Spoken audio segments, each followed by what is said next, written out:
At 6 a.m., in the empty hallway of a Tokyo office building, a folded note slipped under a door. Hiroshi Sato, 33, found it as he arrived early, already dreading the day ahead. Don't sign anything. Check your office at midnight. Someone knows. They know I am being framed. But who? And why now? His phone buzzed with a message from Ono. The hearing is set for Friday. Director Yamamoto is pressing the board. 4 days.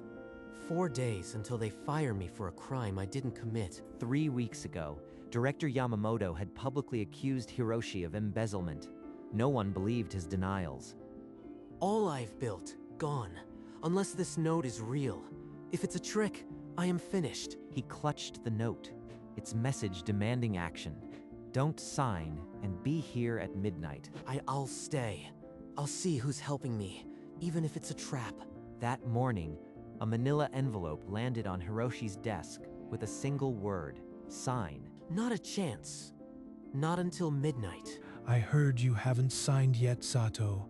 Are you really that much of a fool? I need time to review my options. The board won't wait. Sign, and maybe you keep your severance. Delay, and I'll make sure you lose everything. Later, Ono pulled Hiroshi aside in the break room, voice low. Listen, the director is on the warpath. He's telling HR you are obstructing the investigation. Be careful. By 8 that night, the floor was silent. Hiroshi hid in his dark office, the note tucked in his pocket. Just 4 hours until midnight. Who would risk this for me? He watched the clock on his computer screen, each minute dragging, the building's creaks filling the silence. At exactly midnight, a soft rumble echoed through the empty office floor, the cleaning cart. This is it. No turning back. He stepped into the hallway. In the dim light, a figure in a gray cleaning uniform moved between the cubicles. Oh, you are still here? It's past midnight. Everyone else left hours ago. It was you? You slipped the note under my door. I thought it had to be someone from accounting. Not? Yes. This USB has everything. They fabricated the evidence against you. I saw it happen. A cleaning lady. How could she possibly have proof of a financial fraud?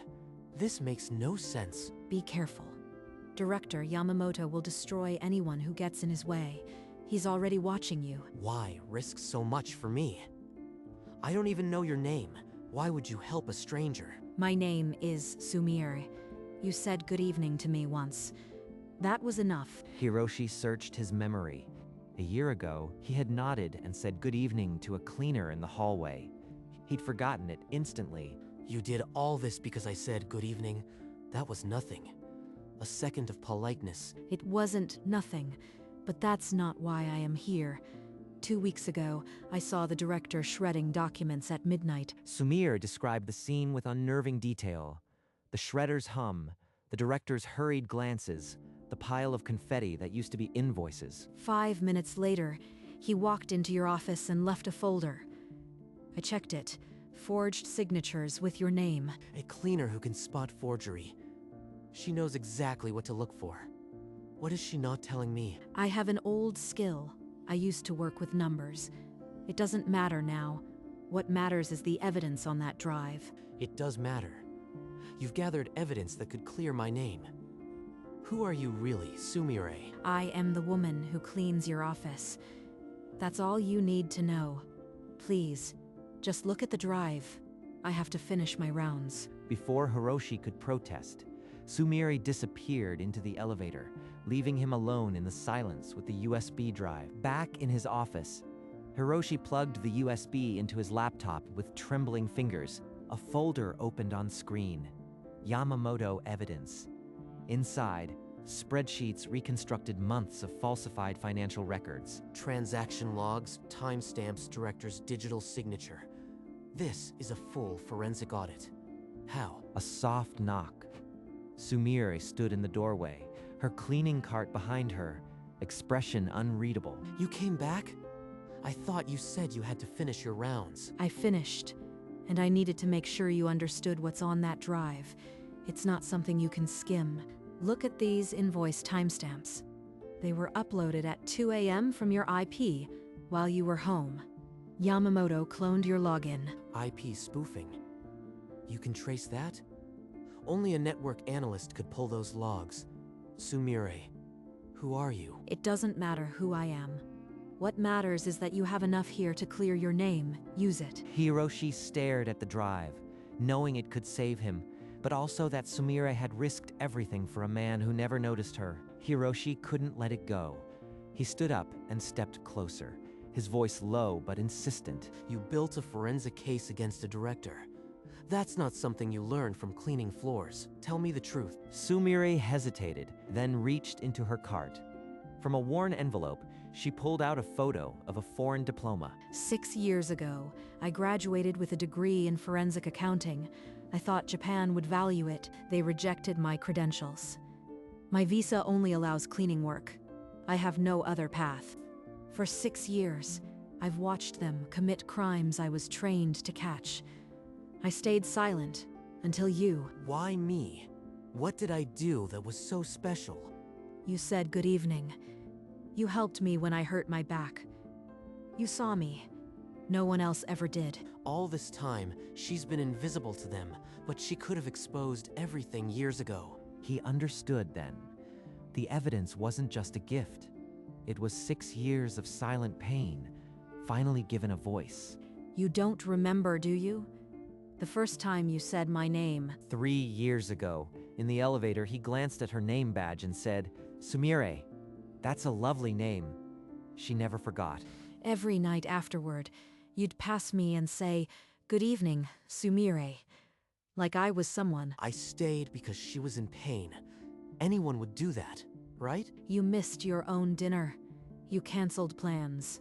For a cleaner. He had lifted the heavy boxes for her, ignoring his phone buzzing with urgent emails. In 6 years, you were the only one who ever saw me as human. Hiroshi felt a cold weight drop into his stomach. He owed her more than gratitude. I almost signed that paper.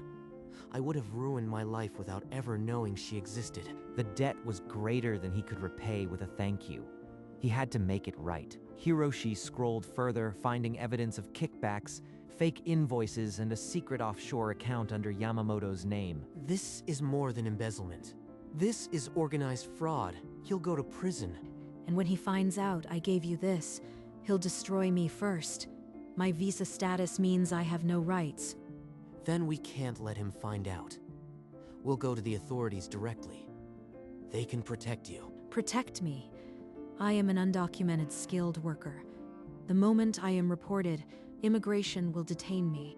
Hiroshi realized the catch neged 22.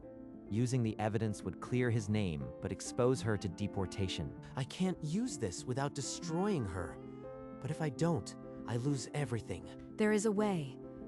If we present it anonymously, maybe they won't trace it back to me. Anonymous. With this level of detail, they'll know it came from inside. They'll investigate. The risk was real. Every path forward put Sumire in the crosshairs. The next morning, Hiroshi arrived to find director Yamamoto reviewing security footage with a cold, knowing smile. So the cleaning lady met with Sato at midnight. Pull her file. I want her immigration status on my desk. Within an hour, HR flagged Sumire's records for a sudden review. Her fragile work permit was now under official scrutiny. He's targeting her already. If I don't warn her, she'll be detained before the day ends. He rushed to the janitorial supply closet. Sumire's cart was there, but a note was pinned to it. Called to HR. HR never calls the cleaning staff. They only summon for termination or deportation hearings. Sato, losing your cleaning lady already. Pity. She had an interesting background, didn't she? What did you do, Yamamoto? Just ensuring the company isn't harboring illegal workers. She'll be history by tonight. The clock was ticking. Hiroshi had only hours to stop the director before Sumire vanished from his life and took his last chance with her. Hiroshi found Ono in the break room, his face pale. He quickly explained the situation. The director is untouchable. You need to buy time. Stall the hearing, maybe negotiate a settlement. He consulted a corporate lawyer at a quiet cafe. the USB evidence hidden in his pocket. If I present this evidence, the source will be exposed. She'll face deportation. The lawyer replied that to clear Hiroshi's name, they would need a sworn witness, and the cleaner was the only one. I won't throw her under the bus. I'd rather face Yamamoto alone than sacrifice her. You are not thinking clearly. If you confront him without support, he'll destroy you both. Maybe, but I owe her. She saved me before I even knew I needed saving. He decided he would call an emergency board hearing and face the director head-on, with or without Sumir's testimony. At least take the lawyer's advice. Don't go in alone. It's suicide. Hiroshi paused. He knew the risk was enormous, but the alternative, abandoning the woman who risked everything for him, was unthinkable. Hiroshi pushed open the door to Yamamoto's office without knocking, the USB drive burning in his pocket. I know about the offshore accounts and the forged invoices. Resign, or I'll present this at the board hearing. You think a cleaner's word will hold up? I have a more interesting document right here. Yamamoto slid a folder across the desk. Inside was a falsified immigration report, detailing Sumir's visa violations. Walk away quietly, and she stays. Fight me, and I'll have her deported by morning. It's your choice. He's built a paper trail that could destroy her.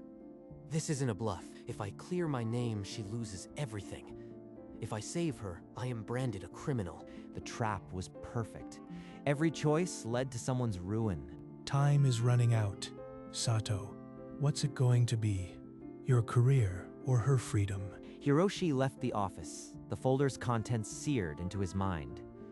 The clock was still ticking. That evening, Sumire was handed an official HR notice. Her visa was under investigation, with immediate deportation threatened. Yamamoto. He's trying to silence me. He thinks I'll run. She found Hiroshi in the hallway, his face pale from the morning's confrontation. I know what he threatened. I am not backing down. I want to testify at the hearing. Sumire, if you testify, they'll deport you. I can't ask you to risk that. Not after everything. You are not asking. I am telling you. For 6 years, I've been invisible.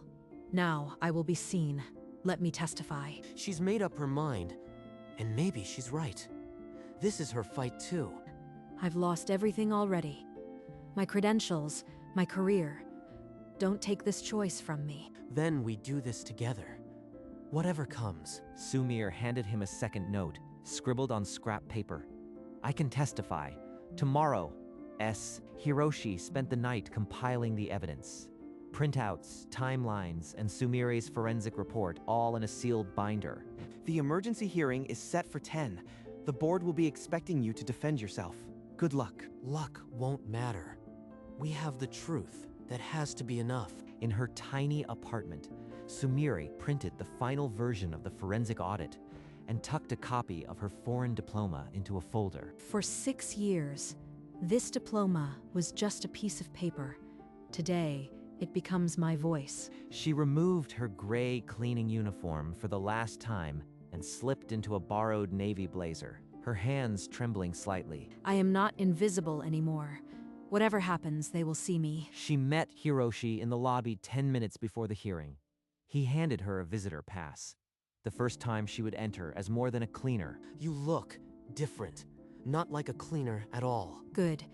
Because today, I am not a cleaner. I am a forensic accountant. Let's go. They reached the heavy double doors of the boardroom. Sumire paused, her hand trembling on the handle. Hiroshi, wait. Before we go in, if things go wrong, you need to know something. Nothing's going to go wrong. We have the evidence. We'll be fine. Let me finish. For 3 years, I've loved you, because you were the one who saw me. That's why I did this. She loves me. All this time. She wasn't just helping a stranger. She was protecting someone she... I don't expect anything. I just needed you to know, in case I am gone tomorrow. You won't be gone. And you've never been invisible to me.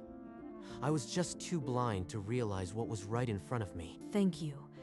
Now let's walk in there and show them who we really are. Hand in hand, they pushed open the boardroom doors. Whatever came next, They would face it together. Behind them, the empty hallway fell silent again. The cleaning cart, abandoned in a corner, no longer needed. The boardroom fell silent as Hiroshi and Sumire took their seats across from Director Yamamoto. As the internal audit shows, Sato-san here forged these invoices to siphon company funds. The evidence is conclusive. The board members nodded along, their faces grim. A few scribbled notes, already convinced. His desperation is clear.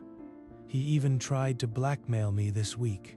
I have security camera footage. Hiroshi remained motionless, his hands folded on the sealed binder.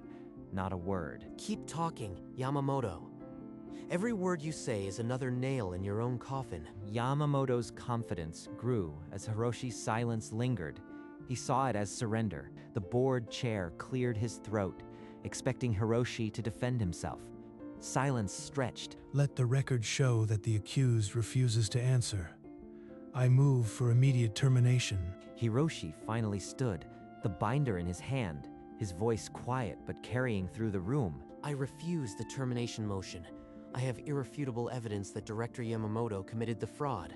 He pulled a USB drive from his pocket and plugged it into the presentation console. This drive contains a forensic audit, time stacks, digital signatures, and proof of embezzlement. My witness, Sumire, will explain. She uncovered everything. The boardroom door opened again. Sumire stepped inside, her visitor pass around her neck. The board members stiffened. A cleaner was standing in their boardroom. This is outrageous. A cleaning lady has no credibility here. This is a farce. I am not just a cleaner. I hold a degree in forensic accounting, and I can prove his guilt. She gestured to the screen, where timestamps and login records began to tell the real story. These transfers were made from Director Yamamoto's IP address. He cloned Mr. Sato's login. The system logs show Director Yamamoto logging in at 1:47 a.m. At 1:53 a.m., a forged invoice was uploaded under Mr. Sato's credentials. Mr. Sato's access card records show he left the building at 9:12 p.m. He was home. This is absurd. You are a foreigner with a cleaning visa. You have no right to stand here and slander me. My visa status does not change the fact that you used your administrative password to clone a junior employee's account under Article 246 of the Companies Act. This constitutes forgery and abuse of authority. A murmur rippled through the board. One member removed his glasses and leaned forward, rereading the evidence printout. Director Yamamoto's composure cracked. His carefully built facade was crumbling under the weight of irrefutable data. I have nothing to gain. I only ask that the board considers the evidence, not my uniform. The board chair nodded slowly, his eyes moving between Sumire and the pale-faced director. Yamamoto was cornered. 6 years of invisible witnessing had finally found a voice. The board chair rose, his voice steady. Director Yamamoto, you are to be placed under immediate suspension pending a full criminal investigation. Security officers moved toward the director, who backed against the wall, his eyes darting for an escape. Handcuffs clicked into place. The director, who had ruined lives, was finally silenced. The board chair turned to Hiroshi. Mr. Sato, you are fully exonerated. Our sincere apologies for this ordeal. He extended his hand. Hiroshi shook it, but his gaze remained on Sumire, standing at the edge of the room. Wait, this isn't over. Sumire risked everything to expose the truth. Her contribution must be recognized. The board members exchanged nervous glances. One flipped through a folder and spoke hesitantly. Her visa status is complicated. We can't simply, the board secretary began. She's a forensic accountant who saved this company. I am asking you to evaluate her credentials fairly. Sumire stood frozen, a flicker of hope breaking through her exhaustion. The fight wasn't over, but it had shifted. This woman saved this company. She exposed a criminal that your own systems missed. She earned this. The board members huddled, debating the unprecedented request in low, urgent voices. Finally, the board chair looked at Sumire and gave a slow nod. We approve a 6-month provisional role as junior forensic analyst, pending credential evaluation. Junior analyst. You mean I can work here as an accountant? You always were an accountant. Now you'll have the title to prove it. An official offer letter was placed in her hands, the company logo fresh at the top. Thank you for not letting me be invisible. The board chair shook her hand, a probationary gesture, but a doorway cracked open after years of locked doors. The probationary contract was a small chance, but it was the first real one she'd ever been given. 2 weeks later, Sumire walked into the finance department as a probationary analyst. Welcome. I am your onboarding supervisor. If you have any questions, just ask. This desk has my name on it. Not a cleaning cart. A desk. She set a small wooden frame on the corner of her desk, containing the original note she had slipped under his door. A reminder of where I started and the one person who saw me. Hiroshi found her later, already cross-referencing expense reports with quiet precision. You are a natural. The department could learn a lot from you. I've had 6 years of study. It feels good to finally use it. They worked side by side, the room filled not with tension, but with the quiet rhythm of collaboration, a small beginning. But for the first time, she wasn't invisible. 5 years later, the corner office door read Sumire, CFO, in polished brass letters. Inside, the woman who once cleaned these floors now sat in a high-backed chair. The skyline at her back, the same framed note, sat on her desk. The handwriting faded, but the message still alive. A knock. Hiroshi entered, his black hair now flecked with gray, his smile unchanged. I still remember finding your note. That was the luckiest morning of my life. It wasn't luck, Hiroshi. You saw me.